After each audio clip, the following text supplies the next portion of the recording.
Hello guys, good morning at meron kaming bagong i-introduce sa inyo itong voucher generator at available na po ito ngayon. Itong voucher generator na to ay pwedeng gamitin nyo po doon sa inyong mga MikroTik based na voucher type na naka-deploy.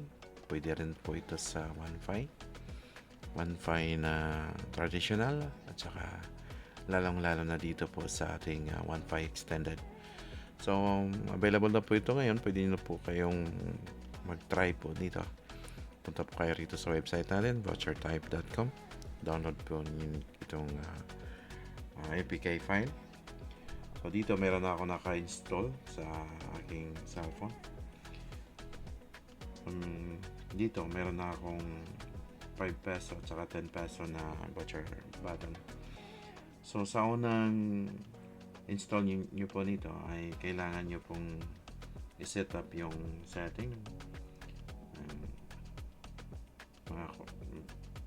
itong MikroTik connection, itong IP address, saka ba gumagamit po kayo ng VPN. Ito po ay pwede pong gumamit ng VPN, zero tier, at saka po yung yung static IP ninyo kung meron po. So dito, halimbawa ito pong VPN centralverse.com. Pwede po kayong bumili ng VPN po sa website din namin sa mikrotikremote.com. And then, tulad lang din ito ang paglalagay ng IP address sa IP port. Itong username, ito yung user ninyo dun sa inyong MikroTik. Click nyo na lang yung test connection at once connected na, mag-i-enable po itong ating voucher buttons dito. So, pwede na po kayong mag-add itong add voucher button.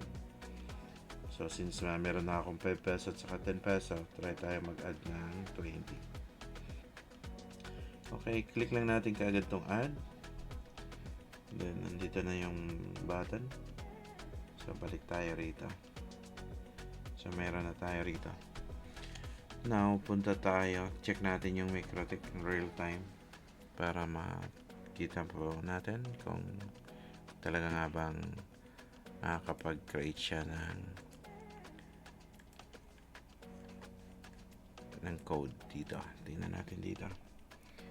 Tap po natin tong 20 peso. Maganda po ito guys kapag halimbawa meron po kayo naka-deploy na mga voucher type at nangangailangan ng voucher, ay pwede na po kayong mag-generate kahit po ay nasa malayo po kayo. Send nyo na lang po through Facebook Messenger o kung ano po yung pwede nyo pong gamitin. Click lang natin tong 20 peso. Mapansin nyo yung today's sales ay 20 peso pa lang. So ayan guys, nakita nyo po na talagang nag-generate po siya. Nandito na sa ilalim. Real time po yan. Now, copy natin. Tapos iti-test natin dito sa ating Wi-Fi. Punta tayo ito sa may 5G.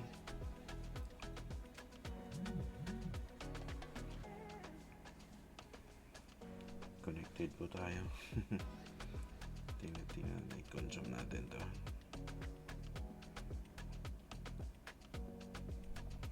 So ayan, consume na.